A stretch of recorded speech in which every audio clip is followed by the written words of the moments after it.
Hello, everyone. Welcome to episode 2 of The Influence Gap. I am joined with my fantastic host, Nathan Herrman. And for those who don't know me, I'm Crystal Golightly. And our special guest is my longtime friend, PJ Johnson, who I met way back in 2000s and whatever. Anyways, Let's not age ourselves, shall we?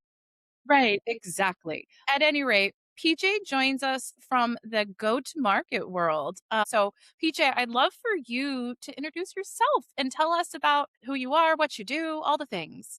Absolutely. It's so exciting to be among analyst relations friends. It's like going back home and feels comfortable. And I can't wait for this discussion. And congratulations on the podcast. And I really love the vibe of what you created here in a space that takes us away from the everyday, super strategized, super nuance in our messaging and very exact and corporate and takes us more up to the human connection, but still how that affects business because it does. We're buying from humans, we're buying from each other, and we have all the same experiences. This is a great space and happy to be here. Both of you, Nathan and Crystal. Just meeting Nathan, but I already can tell I like him. So it's going to be a good Sweet. talk. Good talk. Well, he comes with the recommendation, right? I This is my second go with him in a show, so If Crystal says yes, then we're all in. Yeah, Yeah. it makes So sense. verified, like verified, Crystal crystal verified. verified. Can you please get a logo going in the next 30 seconds? My friend Claude will have it for you right away. Something pop up like right here, like crystal Exactly. verified. It's like It just, I love it. This is a great idea. We're monetizing and marketing and branding all in go to one, market. That's your specialty. for sure. Something that we were talking about that I'd like to just pull a little string on as you were kind of getting to know Nathan and we were queuing up the show was you had said that what's really refreshing is like this show really doesn't have a goal and there's no positioning. And I think that that was a really nice compliment because in our world, especially in your, well, actually all three of our worlds, right? There is always an objective. Yes. Absolutely. Let me dig in. And I wanted to say also that Nathan and I come from similar backgrounds, a carrier background. I worked for Nortel and then Sienna. I have a lot of friends in both worlds and where Nathan is as well. And so it's fantastic to be in this conversation, somebody that understands hopefully what I'm talking about. But currently, I've moved over to cybersecurity. It is a space that always interested me. And in the past lives that I've had, I had a great opportunity to make connections with executives that moved on to cybersecurity companies. So we all, when you have great leaders that you've worked with, you always follow where they go. And you just tend to get involved in their ecosystem just because you're thinking if this leader left to start a new life in this ecosystem, then I want to understand it because I totally respect them. So that's definitely what happened. We had a leader that became a CEO of F5, for example.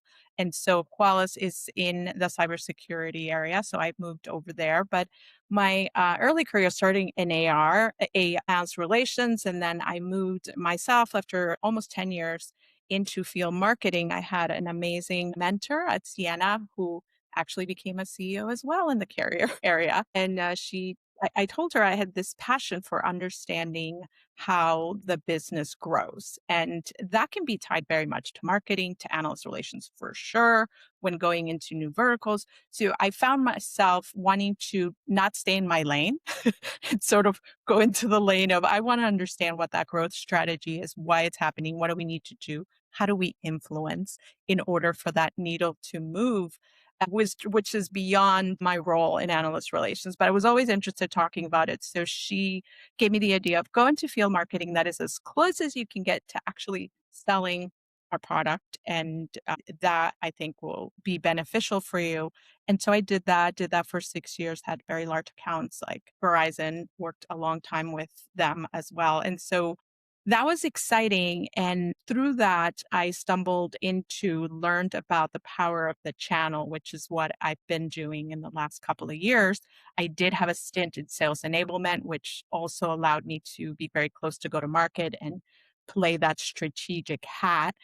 But I did eventually come full circle now into channel, which drives, we talk about influencing the channel, which influences customers and beyond.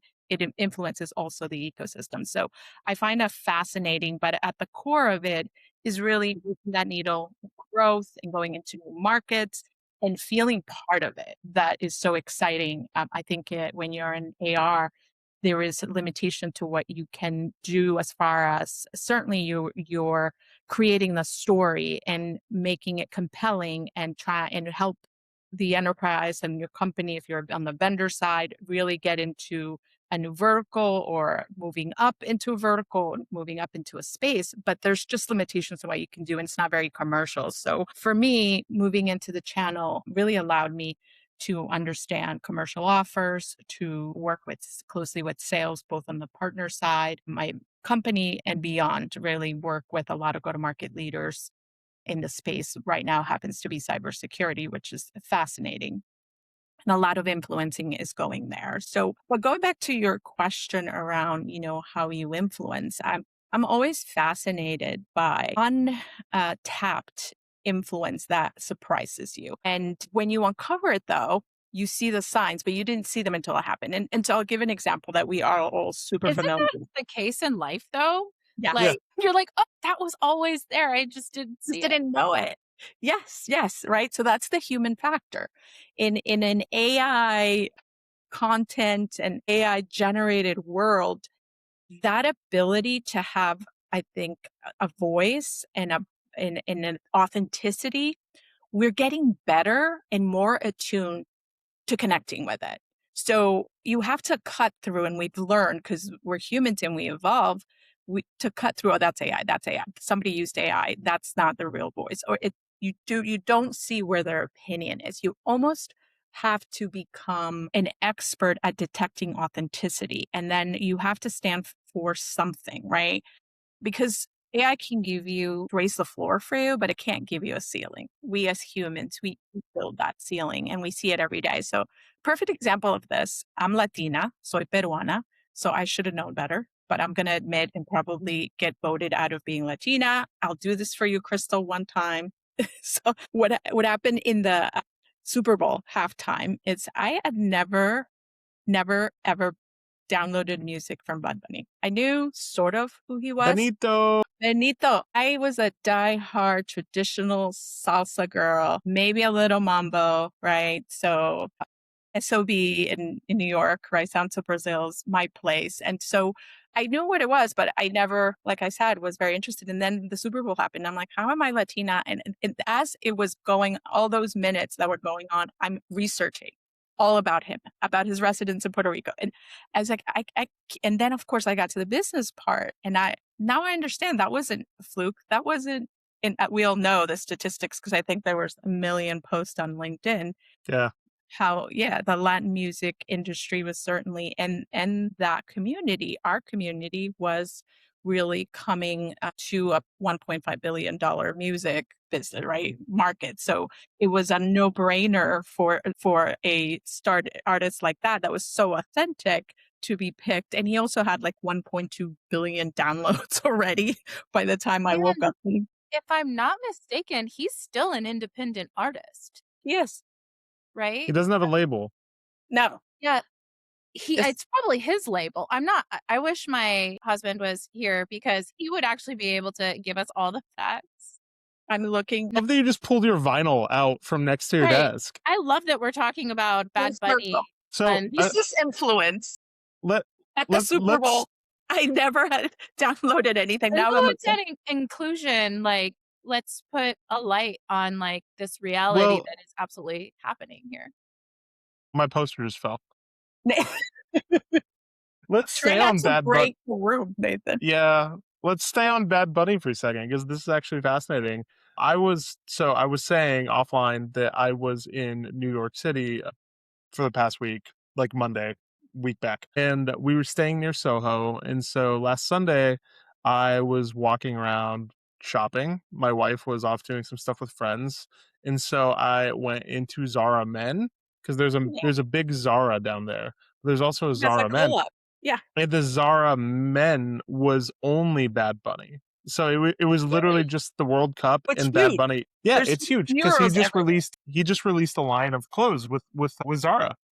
So another way that Bad Bunny influenced me last week, and it all stems from the Super Bowl, right? Like the Super Bowl was just this massive moment for him to expand his For the reach community. and yeah, Yeah. 100%. You know Yeah. what's funny though too? I was a Spanish teacher for 5 years. Me? Yeah, I was a Spanish teacher for 5 years in high school. I taught high school Spanish for 5 years. I wasn't a teacher in high school. And, like, my preferred music I would play for the kids was stuff like Buena Vista Social Club because it's just one I of the have that all-times. LP too. I did not So bring do it I. where I used to live. Yeah. Yeah. I used to Yeah. live in Buena Vista, in Celia So Cruz, and Tito Puente. kids would ask me to play Bad Bunny. This was back, pre-COVID, Wow. and I'd be like, "No," because I didn't know about like, I didn't know anything about his music. I didn't know about his style. Bachata This was was not at the something I was into. Yeah. Yeah. Yeah, this was also at the time of Despacito, so I just assumed that Yes. Bad Bunny was really raunchy because I didn't actually Well, take the hold time to on. look into. Bad Bunny is really raunchy, okay? Yeah. Yeah. Let's not get that twisted. Yeah. But he has a spectrum of raunchy, and Yeah. then also he's just a true artist. Let you continue because I could probably wax on for a No, this while is about the brilliance that I think really people can discount because of either Latinidad or because of some of his content. He also has a very clear human stance, right? Like the Super Bowl halftime show showed that. He's just very authentically human and inclusive. Isn't this great to talk about something like that? Like, you Yeah. said it. Authentically human in and of itself, we could take a class on it. If we were right back in college, we could that would be our favorite class. Not philosophy, it would be Yeah. human authenticity. And he speaks to, I mean, maybe this is why he's so influential. He speaks to things people care about. I mean, he has a song called Nueva York. Like, it's literally just about the Puerto Rican experience in New York. Yeah. So, Yeah. yeah. I'll tell you his Te Ver Más Fotos. And by the way, I am not Latina, okay? I know, Crystal. You and I know, but I'm just saying that song, I think it just hits so much. And like my family has lost some people in the last year. And like every time that, like, I don't know anyone who doesn't hear that and doesn't like get a little, you know, Joke. a little choked up about something because we all have that something in our life that takes us back to a moment in time. Who knew that the influence gap would get us so sentimental in this conversation? But Well, of course it does. this, no, I was going to say, if I try to summarize it, where we just went, because it was completely unexpected, clearly. I mean, I think we hit on the central theme again, which PJ talked about, just humanity, being human. I mean, Bad Bunny is incredibly popular because he has used his channels of influence to tell very human, very real stories about experiences that millions of people have lived. I mean, I think at the end of the day, that's what everyone would hope B2B marketing would look like too, instead of a bunch of white papers and webinars that are clearly vendor posturing, right? They would love it to be a little bit more authentic. How are you helping me? How are you solving a problem? I tried to Yeah. bring us back AI to B2B. We'll see artificial. if I did it. Well, Yeah, actually, AI artificial as well, right? Some of that B2B motion now, it's very AI artificial as if Hmm. you're just putting our codes and trying to artificially pump something. And people in B2B do not buy that way, Yeah. right? At the end of the day, the decision making doesn't matter that you showing them you're in the top three. They're gonna click through and understand you're not it. You just got yourself into the wrong Or they won't click through because people don't click. wall. Click Zero through. click marketing. Yeah, true. Crystal, you want to say something? I know. Well, I want to bring in a perspective that I have because I went from SaaS world to the research world 2 or 3 months ago when I was in another life.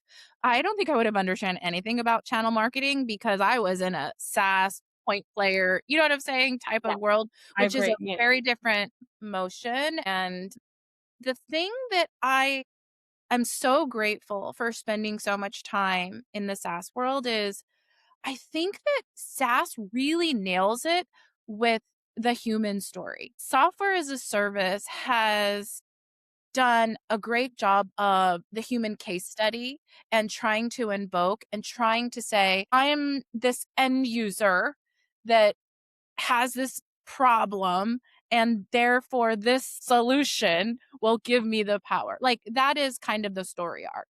That story arc is something that particular part of the enterprise has done a really good job of, and it's because it was a little easier to get to not the full outcome, but a piece of an outcome.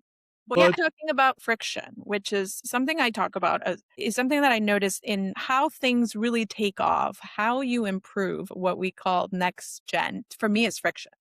Next gen is really not next gen unless you're solving a problem. And it's in that friction that you say, this needs to be fixed. This shouldn't be this way. Right. And I have an example that it actually gives a shout out to Qualys in the insurance business, which has, you would think, not much to do with cybersecurity, but it does in what has you said. everything to do with Yeah, cybersecurity. everything to do, right? Because if you don't know how to manage or even recognize your cyber risk, and there's not a way other than filling out a form, which how accurate is that?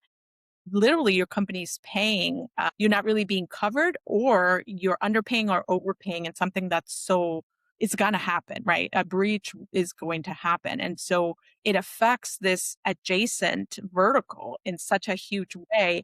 And sometimes we forget that that influence is always there. You just have to recognize what are these verticals and technology areas that are adjacent to what we're doing. And you're talking about, hey, we recognize that sometimes because we're pushed into this friction that makes us recognize that we need to look at others, collaborate. Now let's insert the AI, right?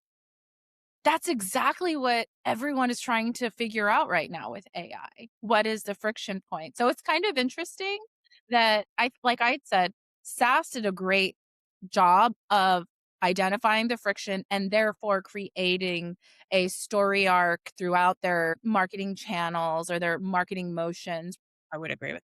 And like AI also clearly is like the evolution of that. It's like, how can we do that more autonomously and help address the human challenges because, we are not consistent and all of these things. And it's kind of interesting. And here we are talking about like, hey, we're still relevant. You know what I mean? And we're still important. Anyways, it's just kind of interesting, like this cycle.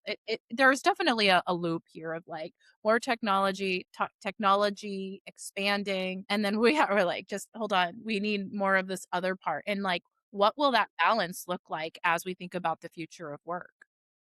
You did an eyebrow lift. Were you like, Crystal? That was one heck of a jump. No, that, I mean, when you talk about that change in workforce, that's a whole other episode on who manages that, because it's at the board level. Honestly, the shift is so major and so important that it's not putting down my HR folks here, but this really is at a strategy level. Going back to strategy is the future of the company. Where do you see growth? Where are you going to still be relevant? And what workforce do you need for that? What decision makers, who's managing who's making this happen or that happen? And how is that going to be made happen? In order for us to understand what that workforce looks like, you need to understand what is your company going to look like, which motions are AI, or which motions continue to be run by humans, and who makes the decisions for those AI focused function. Nathan, Yes. you looked like you had something that was jumping I mean, out. I was trying to stitch some different thoughts together. I'm going to speak in generalizations because tech marketing is hard. I think maybe what has been easier with SaaS is it is very easy through demos, through different experiences for somebody to see how a SaaS product can change their workflow or help simplify something that was more manual. Hardware, on the other hand, is sometimes very hard to market because this is going to sound weird. I'm going to say hardware is almost more abstract. That's not true, but it's very hard to see how a single piece of hardware can maybe do Yes. exactly what a SaaS tool can, even though in It's many more cases hardware tangible, has but a more abstract because it's a it's conduit, more right? you can Something. The hold outcome hardware. is Yeah. abstract. The outcome is abstract. Yeah, yeah. So I think maybe that's one of the big challenges with AI across the industry still. In the consumer space, I was listening to Decoder with Nilay Patel from The Verge, and he was interviewing Google's AI CEO, and he was saying there's not really a killer consumer use case for AI, and I fully agree with that. I think the B2B use cases are a little bit differently because we have seen clear advancements with automation of certain tasks or Sure. simplification. But in general, I think we're still figuring out how do you actually market AI tools? How do you actually market the TCO for those, like the total cost of ownership, how they're True. affecting your day to Mhm. day life versus the nerd knobs, so to speak, of the tools themselves, like MCP servers and tokens. And we need, it's a very interesting kind of paradox. I think, yeah, Can I do a small little shout out to the analyst chat that I get to see throughout my day in my role? Because you're no, talking about the yes, you you could can. tell me no. Well, I already did, right? Yeah, yeah, yeah. But what I want to bring up is kind of interesting because you're talking about there's not a real consumer side of this, at least yet. Well, there's tons of consumer AI. It's just But that there hasn't been a killer use case.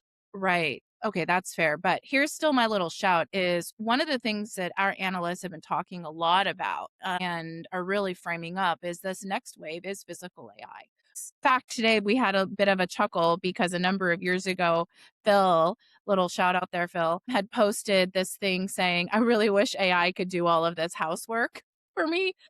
And but, like, yeah, and real housework, not pretend housework, right? And I think, like, here in the next we've got Yeah, humanoids doing karate and playing basketball, like, I don't know. becoming waiters, right? I mean, we never thought that we were gonna be carrying computers in our pocket. You tell five-year-old Crystal, "No, I didn't think I would need they'd be dependent on this thing to tell me how active I was as if I couldn't feel it." So who knows?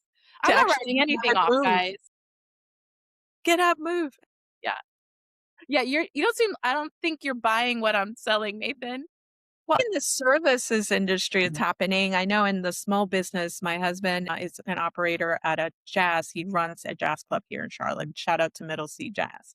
And so, for example, you can't have a big staff 24/7 answering a phone. The hours that they have are a little different for live music. And so you can really apply AI agents and to help with some of the small businesses that can multiply sort of your workforce, going back, Crystal, to workforce for small businesses. You can buy tickets, make appointments, answer questions much more economically with AI at play than you used to be able to a few years ago. You're correct. I think my hesitancy comes from the fact that I don't think I want to get into an AI conversation because of the complexity that exists with it. Because I'm trying to separate my personal opinions about some of these things from, Oh, the higher level business kind of conversation and everything that goes along with it. I That's do want fair. to actually go backwards and I want to talk about the channel. The channel, and Crystal alluded to this, is something that not many people understand if you don't live in it. I mean, when I Alluded, started in I the flat out said I did not even that's know what this I'm was a saying. thing.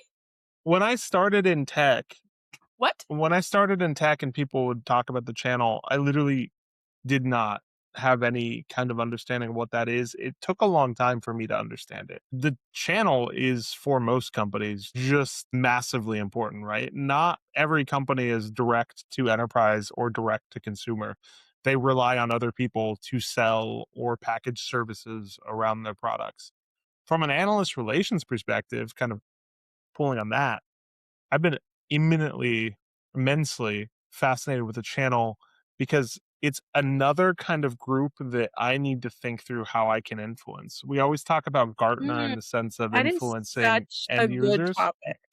Yeah, and it's not easy. Like there are firms out there, Canalys, Omdia now obviously specializes in the channel. There are more. But like that is a group that is where I spend a lot of time just kind of like thinking, and I don't have all the answers, but it's like I want to reach the end user, yes. But my company to reach the end user, I need to influence whoever the channel companies are talking to figure out what services or what companies to partner with, what technology to onboard. And so I've laid out kind of a bunch there. Take it, run with it, ask whatever questions you want to, Well, you Crystal. can scale in that way, Nathan, right? So Yeah. think of how you're trying to influence can scale so much faster, which is the whole definition of the channel. And I'm simplifying it here, but for those that have not understood or been exposed to the channel, really what the channel does is use these amazing companies, and there are huge, large companies. There are GSIs, which are multinational, and all the way. So think of Deloitte, think of other Deloitte, shout out to you, in PwC, companies like that. And then companies like So that. global systems integrators for anybody that Right, doesn't know what global GSI system means. exactly, Yeah. right, to large, partners, and I don't wanna start naming partners 'cause then I had to name all of them, and, you can't have favorites, but you have large national partners in US, and then you have small partners or mid-sized partners all over the world.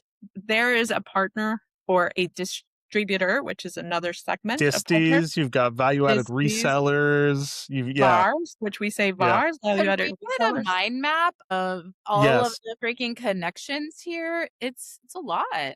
It's a lot, and it is confusing And in also, like, many organizations. unsung heroes that make the world My literally go partners, round. Yeah. for Not sure. just unsung heroes, they literally are, in many cases, the industries we're talking about. Without these channel companies, whether they're GSIs, disties, or VARs, there is no software or hardware Yeah, market. They make it. absolutely. A shout out to the channel company, which specializes in this ecosystem, supports it from anything from analysis, which Canalys also does, and others, but also events, bringing different parts of the ecosystem together and really created a community. So everyone at the channel company, they have been amazing. They've been doing it since the beginning. I remember their New York show was, I don't know, maybe 100 people about 15 years ago. And now they have shows everywhere and specialize in different verticals and segments. But yes, so the channel is a lever that you can use to specialize where that product needs to go. So you'll have anywhere from a government channel, right, like a Carousel and others. You'll have a medical, and these partners specialize in understanding the software, the technology, and then advising you based on what you need as an enterprise or a company or an organization on what fits within what you're trying to accomplish, said simply. But beyond that, can shortlist and give you some really good wholesale pricing, if you will, than if you went at it alone. If you were buying the software on your own, you are going to spend more, but also not have necessarily the skills within the company to actually be able to leverage what you're buying or use. There's a lot of ways that you're not really using it. So these partners serve as your experts to take you through that journey. And then they go beyond that. Yeah, we're talking about an MSSP, managed service partners, which add services. So you might want to go into an industry and provide just one service. And so these, or in my case, software that's cybersecurity, but I don't want to address other consulting services. And so then that Well, managed and service provider adds I services on top of that. I would just like to pull out too that when we're thinking about the B2B world specifically, and we take that loose breakdown of enterprise, when you think enterprise, you're thinking the Fortune 50, 100, like these massive multi-billion dollar companies. And then we get into that mid-market or mid-sized enterprise and below. Oftentimes, the smaller you are, the more reliant on channel companies you are, especially in the service provider realm, right? Because if I am a franchise owner and I operate like, 5 franchises, I might have a contract with some type of service provider in the channel to do Sure. all of my security for me or to Correct. do all of my IT networking. That has that practice. Yeah. Mhm. And it has specialized skills, resources on the bench that can help you with that. So it makes it possible for you to make that happen without a huge investment and where you may not be able to do it. So, Crystal, have we taken us too in the weeds? No, I want to it's make sure that we don't leave you behind, and no, because the audience will be left behind. no, no, no. I'll tell you where my mind has been going is like I can see now why the AR role was kind of like a sliver of this. And then how you took that as like a foundational piece, learned some things through sales enablement and different parts of your roles and then it puts you smack in this really important part of the whole bit. It all makes sense now. It's like I needed to hear a person an actual human talk about what these things are, and why they're so very important when you're selling these, really complex technologies. And then I'll tell you, then I went into this little thing where I was thinking, like, all of this is pretty net new, right? This whole industry, this is actually a fully painting a picture of why technology is such a huge economic driver, right? Because it's created all of these different parts of this giant, I don't know, puzzle Well, that and the every run. the channel continues to grow year over year, it continues to deliver more billions of dollars of services and solutions. I think when we look at influence, like the influence gap, that's the point of this podcast, oftentimes end user companies are getting influenced by the channel. For sure. And so then the conversation becomes, it's not what TikTok ad do I need to run? What do I need to say on LinkedIn? It's how do I, as a vendor, influence channel companies to influence the end user? And that is the multi-billion dollar question, I assume. It is, Crystal, you had a good point, but Nathan, absolutely right. Good point is that it's not, and so it becomes deeper. It's not just influence, right? Because then, let's say that partner becomes very interested in adding to their tower or to their stack your services or your software or your, whatever you're selling, your manufactured product, and you need to then enable them, educate them, give them the tools in order for them to be able to then sell and provide that to their customers or have what they need to sell. So enablement, Crystal was saying, okay, I can see now how you ended up here, PJ. And it's true because it goes, you need to actually execute on it. You influence, but you can't just stop there. You don't hand off to someone else. You have to then enable them. You have to then continue to encourage that and take them along for your, as your portfolio grows, as your technology grows. They're really an extension to your product team, to your sales team, to your marketing team. And so it's kind of influencer plus. It's kind of influencer, and then you get engaged and then you get married and then you continue in that relationship, and there are deep relationships, and it goes back to humans are doing this influencing, Well, right? and Crystal, just before you say your point, we can tie this back to the bad bunny conversation, because Oh, Okay. if and bear with me, maybe it's completely wrong. If Bad Bunny is the brand, he's the person, Benito. The Zara is one channel to his end users. Spotify is another. The Super Bowl is another. So these are examples of B2C channels, right? Like obviously the end goal is to sell the brand of Benito, of Bad Bunny. People to stream my music, buy or my of albums. Latin music and Latin culture. Yes, You can make the case of, and I'll tell you what, Nathan, exactly. that's exactly it. So there are adjacent businesses that get impacted, that get influenced, and are actual channels. Like, for example, after the Super Bowl, eBay had a 260% increase in Latino music memorabilia or LPs. 260%. And It's eBay did insane. no advertising, had never had a discussion. I can't know that for sure. I've never had a discussion about, oh, I wonder what's going to happen after the Super eBay Bowl. CEO, if you want to jump on the pod, please Yeah, let us just know. call us. Yeah. We're here. But that's just one tiny little, well, eBay's not a tiny little thing, but that is Tinier how, than it used to be. yeah, that's true. It is bigger. It's really funny because it's so easy to walk around life and absorb all of these things that are making impacts onto you, influencing you. But when you think about the orchestration and just how much goes into every little piece, it's really fascinating. And anyone who watches this will now never be able to unsee it. And that explanation from Nathan, I'm embarrassed to say, being the channel person out of the three, is the best. Making Bud Bunny the example with Sarah. Everybody got it now. They're like, Sarah is his channel to That's sell. future I LinkedIn article. What Bad Bunny taught me about B2B channels.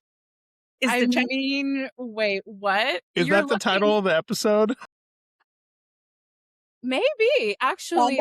Bad Bunny in the channel? No, but seriously, like I do think that people that may stumble on here because of that kind of a title will be like, Oh my gosh, I literally cannot unsee all this connective tissue throughout every buying decision. Because remember, like I said on episode 0, there's things influencing us all the time, and it's not just in B2B. Our consumer world loops us all the time, which is why in enterprise technology, this is no dig on any of the legacy platforms that I've used for expenses, or there was a CRM that I used called Sales Logic with an X at the end, and it was a sight to be used, which paved the way for like a Salesforce, right? And all of that was happening when consumers tools on the internet was changing the way we were interacting with technology. So it's really interesting how the consumer world does actually set a bar for the business world. Well, I mean, the consumer world is the ultimate goal of any enterprise company, I would think. Not selling to consumers in that way, but the sheer scale and impact Yeah. of the consumer markets. Like that is the ultimate dream that But you want your yeah, the scale of consumer, but the sows of enterprise. yeah. I like that. Well, That made me wonder, I'm trying to be Nathan now, how okay. the world how the World Cup business, how the growth of World Cup, whether that's viewers, Yeah. downloading any of how the entire impact, financial impact, specifically in the US since it's here, how that is now affected post Super Bowl. Because Mm, there is, of course, it is global, but there is a huge sliver that is part of the community, right? The Latino community, and that is football, or in the US we call it soccer. But I wonder how the how that financial impact has changed. The Super Bowl has changed that financial impact, because yeah. more of us are gonna be interested. I mean, it's an interesting comparison. The World Cup is a cash cow for the communities and countries, generally speaking. There's also a dark side of this where there's a massive cost. Concrete elephants are what they were called in South Africa for infrastructure that's built and then never used again. It's the same as the Olympics, right? So there's both a really positive side of the cash cow that is the World Cup or the Olympics, and there's a very negative side as well. I I'd be interested to see the Super Bowl year over year, how Bad Bunny's performance and everything that came from that has an effect on future performances and on future artist choices. I was going to say though, really quickly, it was probably a gross oversimplification of the channel, but it does resonate with me if I think back to who I was before I knew what it did. But I was also going to say, I think one of the key parts of this conversation that we're highlighting is the fact that very few business, especially in the B2B space and probably arguably in the B2C space, is direct. Like very few companies go direct to whoever they're selling Well, to. you can't in some countries. If you're a multinational, there are some Mhm. countries that you cannot buy direct, right? There's just governmentally, you can't do it. So there's always going to be a distributor or a channel if in those cases. But even if you want to break into some sectors, right? Like Mhm. government is a perfect example of where you need the channel. It's necessary, but it is a huge growth lever for most companies, and in some cases is underutilized, right? There are a lot of companies, vendors specifically talking about a partner first strategy, which we're trying to do and it's not something internal. It's something that we talk to the analyst community about, Yeah, and yeah, and we commit to, and they're holding us accountable to that. There are a lot of companies that have that. 100%. And I think So, if yeah. our oversimplification of the consumer world holds true, it's not new either, right? We've all been influenced by the channel in our daily lives because there's some central vendor that wants to sell to us through a variety of different means, right? Whether that is a Zara or a Spotify or an Amazon. Right. Or eBay. You know what the channel also does? The channel also diversifies the creation of wealth, right? Mm, Because if you think about some of these giant companies that people get cranky about, we don't even need to talk about them. Naming. Yeah. But it's like when someone owns too much of the full stack, it gets kind of weird, right? And then you just Like, yeah. yeah, so Well, it's and There's a interesting. backslash. There's a yeah, backslash that Yeah. happens for And also, sure. who wants to manage all of those lines of business and all of the detail? Like, there's no COO in the world with all of the levels that can Especially, do yeah. a quality, you know what I'm saying? Like, Yes, it's unwieldy. the absolutely. I mean, there are some people that want to. It's the entire concept of the vertically integrated company, right? To own everything from product creation to fulfillment. But it's increasingly difficult to do Yep. if you wanna grow. Double-digit growth is very difficult to achieve without a more diversified, I think, distribution model or customer model, which doesn't include distributors or channel. Obviously, I'm the channel girl, so I'm gonna promote that. So, PJ, we've talked for a while now about a lot of different things. I think we kind of settled on the channel. We talked about Bad Bunny. We brought it back together. We talked about AI in the middle. It's probably a World self-contained Cup, conversation. We talked World about the Cup. World Cup. What do you want people to know? Like, do you have any kind of thought percolating or piece of wisdom that you want to give to the listeners before we sign off? Do, and it has to do with AI. We're all talking about AI, but we touched upon it throughout our conversation. But I wanna say is that human to human interaction and authenticity is definitely omnipresent. And I think it always will be, whether you see that through a robot or comes across through some AI tool, it still comes from this human interaction, these ideas that we're sharing. And I also think that we're becoming thirsty for them.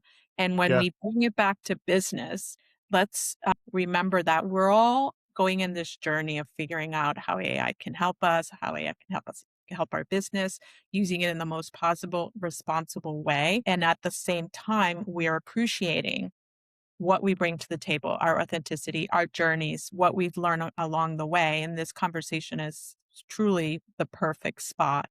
So I think you both have stumbled, as I said, off video, is that you've stumbled upon creating this platform where we can talk openly without having to over engineer our what we want to say, that we can just simply say how we're feeling at this moment. And the how I'm feeling at this moment is that there seems to be a little bit of fear driving conversations around mm, AI. Am I going to have yeah, a am I going to I think that we can stay positive and use it to know that it can help us. It can raise, like I said before, the floor, but the ceiling is always going to be us. We created AI. So we just need to continue in that positive mentality of we need each other and these conversations are important. And again, humans sells to humans, even 100%.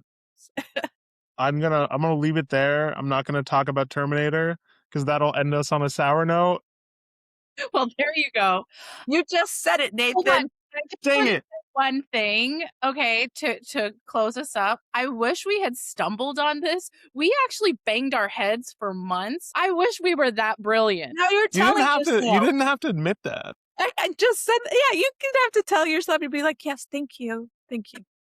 No, because I wanna keep it authentic and real, like, we love having these conversations, we really do. Nathan and I are 2 ridiculously curious people.